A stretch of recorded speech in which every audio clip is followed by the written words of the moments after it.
even though he has an all-offensive, oriented playstyle.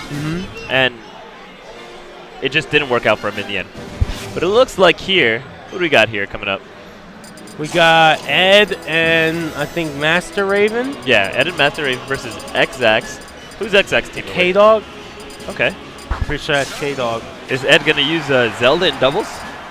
I hope so. He's going with I see Zelda there, but they did back out. He might be needing to go Sheik. No, it is going to be Zelda. I favored Zelda in doubles a little bit. She has that unexpected kill potential that can really turn the tides of a match.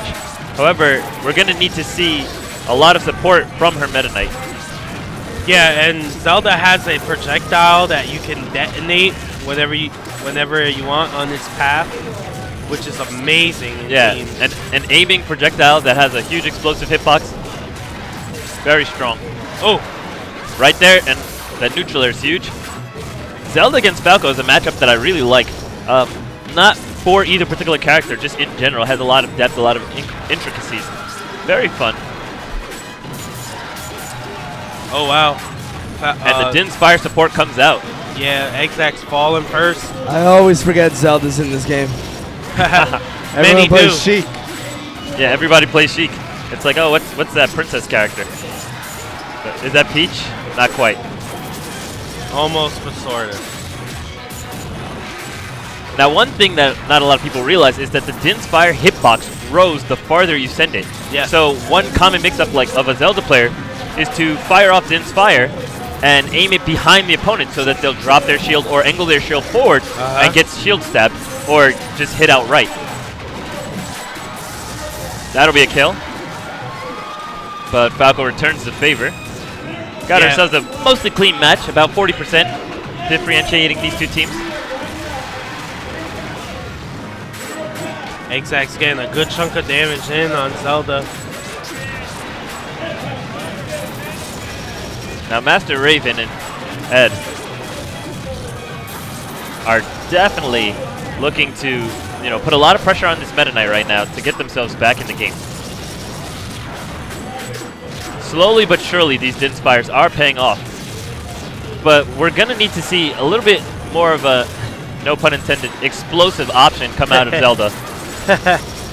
Yeah, we may need to see a kick or maybe some more up smashes, maybe an up tilt read. Some of these really early kill moves. An opportunity to land a back air there on Falco does fail, but an up smash will finish off his stock. Is this a Gimp? Oh, it is. And just like that, Red Team's back in the game. Wow. Zelda is at 108 on her last stock. However, it's not quite over yet. She just has to play smart and safe. That was not very smart or safe. Yeah, using a risky move like that. Trying to get out of the shield pressure. Not very smart at all, you're right.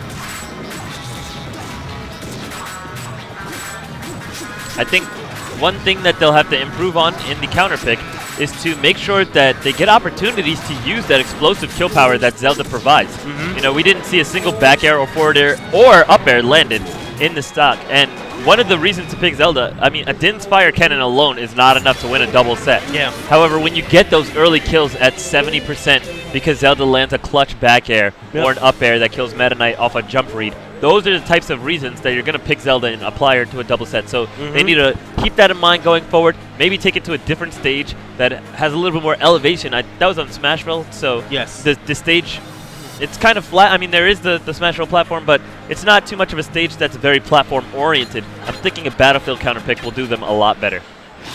Or even something a little bit more diverse than Battlefield, but you want to be a little bit careful when you have a character like Zelda who struggles on some stages due to a lack of mobility options. Yeah, Zelda is kind of slow, but yeah, you're right. That projectile really makes up for a lot of it. A thing about her, too, in teams is that she's good at stalling the opponent because of her multiple hitbox moves. So when you, a good thing to do in teams just in general is have one character that applies large amounts of shield pressure. Yeah. And the partner can follow up. So Zelda can be used in that way as well. And even if it isn't an immediate punish on the shield like that, just having it whittled down so further pressure can be applied, and then the damage just adds up from there. Yeah, absolutely. And Zelda is a character who's actually really good at racking up damage. Sheik most people don't realize, because Sheik is better at this, and Sheik has the options to move around a lot more, you know. But Zelda, she gets in there, she hits an up smash. That's almost 20%. Hits a follow-up. There you go. You've got half the stock removed. Yes. Getting in there, she has lots of moves that chain well into each other. Detailed, neutral air. These are moves that you want to really be able to capitalize with. While Din's Fire is good, you know, close-range characters like Falco can easily apply lots of pressure against it. You don't want, Master Raven to get bullied too much. Yeah, Master Raven will take advantage of what you give him. Yeah, Din's Fire is a very unbiased move. It doesn't care if it's hitting Master Raven or Xzax or K9. And it looks like Ed's ready to hop in there a little bit more. But he's having difficulty keeping up with the rest. Alright, apparently jab is the popular move today. And there you go, that's what I'm talking about. That cross-up kick. Way off the stage. A little bit of miscommunication there. Now, you know, you can't really talk about this match without talking about how exceptional Xzax is doing, because Falco is not a very popular doubles character. Yeah, very linear. The recovery, the horizontal recovery is not necessarily what you really look for in a team's partner. But Xzax working the platforms, and he's staying high most of the time. Yeah, so he's up there picking off people as they're sent to him. He's been very tanky this whole set, always losing his stock last ball. In this case, K9 did manage to hold on to his stock just a little bit longer, but he's not. He's applying lots of pressure to the game and not really giving up anything for free. It's also worth noting that K9 is covering Xzax really well. You know, you see Xzax just got hit off the stage. K9 instantly went into Mach Tornado. He said, all right, you might be able to read this Mach Tornado and hit me, but you won't be able to reach Falco. He will recover to the stage successfully, and then if it's a matter of me recovering, I can always get back to stage later, because of course I'm Meta Knight. And K9 still holding on to that first stock. 173 going in.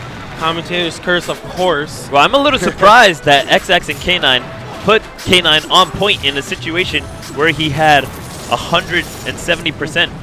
I thought it would have been much smarter, even though Falco has less tools to do it. I thought it would have been smarter to just let Falco hold down the edge guard, put him on point, and let K9 stay the anchor until the stock had run its course. Yeah, yeah, that's a good point. I mean, I guess they felt as if the stock was going to die anyway, so might as well try and get a hit or two in and finish it out like that. But going back into it, right now Green Team has a stock lead. Ed down to high percent, I mean, to his second stock. Might be a little tough for him. Zelda is just struggling to convert any meaningful damage. Even when she gets small openings, she can't really make too much of it, and she's just getting pushed around. Impressive to live to 176%, but she is still at her final stock now, and neither Green Team member has dropped 2 stocks yet, so hopefully she'll be able to figure something out as the match continues to play out. But right now, they're just getting completely bullied by grounded lasers and neutral air. Yeah, Xzax right there played the disrupt game beautifully right there. Yeah. Everything that Ed and Master Raven wanted to do, it just wasn't working because the lasers were flying. Very, very great positioning on his part. Wow. and somehow the port messed that all up, but you don't really have to chase Zelda off stage if you have 2 people to edge guard her. Just one person can grab the ledge, the next person can prepare to punish her for landing on stage, and that'll be the end of it. Or we can just stage spike her and trade with the upbeat. Of course, that's due to lack of a sweet spot, but it's a little hard to hit that from certain angles.